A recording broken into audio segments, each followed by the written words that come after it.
আসসালামু আলাইকুম everyone, welcome back my channel lovely Hossain. কেমন আছেন সবাই? আশা করি সবাই ভালো আছেন। আমরাও ভালো আছি আল্লাহর রহমতে। তো আমি লাভলি হোসেন মাতরাম। আজকে আর একটা ভিডিও শেয়ার করলাম আপনাদের সাথে। আশা করি আপনাদের সবার ভালো লাগবো। তো আজকে আমি আলু চপের রেসিপি দেখাবো। তো এখানেও আমি 3টা অনিয়ন দিলাইছি আর 1 টেবিলস্পুন ঘি দিয়া তো ভালো করে নাড়িয়ে নাড়াম কি স্বাদ মতন সল্ট দিছি। আর এখানের মাঝে আমি সয়া সস দিলাম 1 teaspoon, 1 teaspoon chilli powder, 1 teaspoon mix curry powder, 1 teaspoon garam masala powder, 1 teaspoon ভাজা জিরা পাউডার দিয়ে ভালো করে নাড়িয়ে নিলাম কি। তো আপনারা ঘি দিয়েও করতে পারবা আর না সরিষার তেল, সয়াবিন তেল দিয়েও করতে পারবা, যার যেটা ভালো লাগে। তো আমি ঘি দিয়ে করছি, ঘি দিয়ে করলে বেশি ভালো লাগে, নাইস একটা স্মেলও করে আর অনেক মজারও হয়। আর এখানেও আমি টমেটো সস দিছি 1 টিস্পুন দিয়া। তো আমার অনিয়নগুলো সিদ্ধ হয়ে গেছে। তো এই পর্যায়ে আমি দিলাইলাম গ্রিন চিলি আর ধনিয়া পাতা দিয়ে ভালো করে নাড়িয়ে নিলাম কি। তো আমার কাছে ফ্রেশ মিন্ট পাতা না দেখে তো আমি মিন্ট সস দিলাম 1 টিস্পুন।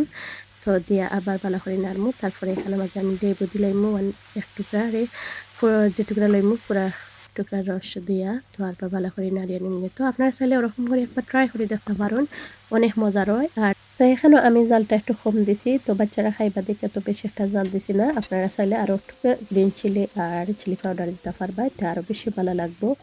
তো মাশাআল্লাহ অনেক মজারও হয়েছিল। আর আমি আলুগুলো সিদ্ধ করে নিয়েছি কি নিয়ে আমি মাশ করে রাখি দিয়েছিলাম। এই পর্যায়ে আমি আলু দিলাইমু, ভালো করে নাড়িয়ে দিমু কি সব কিছু একসাথে মিক্স করে লাইমু উল্টাই পাল্টাইয়া দিয়া। আর 3-4 মিনিট আমি রাখমু, একবারে স্লো গ্যাসে রাখমু। তো একটু কুকা বাদে তো আর আমি নামাই দিমু। তো আমার কাছে লাগে একটু নরম হয়েছে, তো আমি ব্রেড গাম দিয়ে আরবার ভালো করে মিক্স করে নিমু।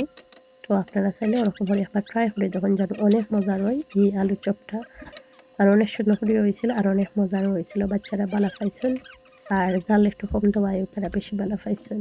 তো আমার আলুটা রেডি হয়ে গেছে। তো এই পর্যায়ে আমি নামাই দিব। তারপরে এখানেও আমি একটা লিকুইড রেডি করলাম। তো এগ দিয়ে করুন, তো আমি এখানেও এগের সাথে দিলাম 5 টেবিল স্পুন মিল্ক আর 2 টেবিল স্পুন দিলাম ময়দা দিয়া একটা এগ দিয়া আমি রেডি করে নিব একটা লিকুইডটা। আর আমার একটা না দুইটাও লাগছে এগ, পরে আরও দিছি। আমার তো আলু বেশি, তো যার যে আলুর পরিমাণ মতন বানাইবা একটা। তো ওরকম করে করলে আরও বেশি ভালো হয় আর খাইতেও অনেক ভালো লাগে, মজারও হয়, খুব সুন্দর করে হয়। তো আমি লিকুইডটা রেডি করে নিলাম। তারপরে একটা ব্রেড গাম আমার নিজের আতর মানানি। তো আমি একটা আলুটা একটু নরম লাগে দেখে ব্রেড গাম 6 টেবিল স্পুন দিয়েছি, দিয়ে আমি আবার ভালো করে মাখাইয়া নিছি গিয়ে। তো একটু শক্ত হইবার লাগে, তো ডোটা শক্ত হয়ে গেলে তো চপ মালাইতে সুন্দর হইব। তো খুব সুন্দর করে হয়েছে মাসাল্লাহ। তো আমি আস্তে আস্তে রেডি করে নিলাম আলুর চপগুলা। তো আমি 2টা শেপে দিলাম। তো আমি 2 রকম করে করছি। আ কয়েকটার ভিতরে আমি চিজও দিছি। তো আর চিজ দেওয়ার সময় আর ভিডিও করছি না। তো লাস্টে দিয়ে আমি চিজ দেওয়া একটা ফ্রাই করে দেখাইমু। তো চিজ দিলে আরও বেশি ভালো লাগে, খাইতে অনেক মজার হয়। তো আমার রেডি হয়ে গেছে আলুর চপগুলা। তো আমি একটা লিকুইডের মাঝে আমি উম আলুগুলারে চপগুলারে আমি নিমু গিয়ে ভিজাইয়া উল্টাই পাল্টাইয়া নিলাম গিয়ে। তারপরে ওটা আমার আতর বানানো ব্রেড গাম। তো সাদা লাগে দেখে তো আর ১ম এ একটা করছিলাম, পরে আর করছি না। তো সফর যেটা ব্রেড গাম ওটা দিয়ে করলাম। তো ওই ওটার মাঝে কালার দেওয়া আছে, দেখতে সুন্দর লাগবো। তো ওটা দিয়ে আমি করে নিলাম। তো মাশাআল্লাহ অনেক সুন্দর করে হয়েছিল আর অনেক মজারও হয়েছিল। তো আপনারা চাইলে একবার ট্রাই করে দেখতে পারেন। তো আমি অনেকদিন বাদে মালাইছি, আগে তো মালাইতাম। অনেকদিন ধরে মালাইছি না আলুর চপ। তো আজকে কইলাম মালাইলাই। তো আমি ঈদের লাগি মালাইছি। তার জন্য বেশি একটা ফ্রাই করছি না। ফার্স্টের মতো ফ্রাই করে আমি লাস্টে দিয়ে দেখাইমু কিরকম হইছে।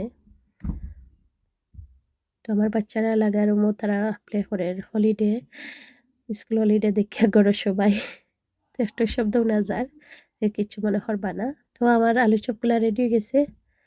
তো আমি চিজ যেগুন তো দিছি এগুন আমি একটু বড়ই সাইজ দিছি। খুব সুন্দর করে হয়ে গেছে। তো এখন আমি ডিপে রাখি দিমু। তো শক্ত হওয়া বাদে তো আমি জিবলক বাগের মাঝে রাখিয়া ফ্রোজেন করে রাখি দিমু। তো এগুলা ফ্রাই করে নিলাম কি। তো মাশাআল্লাহ অনেক সুন্দর করে ফ্রাই করা হয়েছিল। তো আশা করি আপনাদের ভালো লাগবে। আর ভালো লাগলে লাইক দিতে ভুলবেন না সবাই। আমার ভিডিওটা শেয়ার করবা। আর যারা সাবস্ক্রাইব করছেন আর যারা সুন্দর, সুন্দর কমেন্টে করলেন সবাইরে থ্যাংক ইউ জানাই। তো আজকের ভিডিওটা এগুলা নিয়েও আশা করি সবার ভালো লাগবে। তো এখন আমি একটা ভাঙ্গিয়া দেখাইলাম কিরকম হইছে। তো অনেক সুন্দর করে হয়েছিল, অনেক মজারও হয়েছিল। একবার ট্রাই করে দেখুন যেন। তো একটা চিজর তো আমি ভাঙ্গিয়া দেখালাম। খুব সুন্দর করে হয়েছে। তো আজকে এই পর্যন্ত, সবাই ভালো থাকবা। আসসালামু আলাইকুম।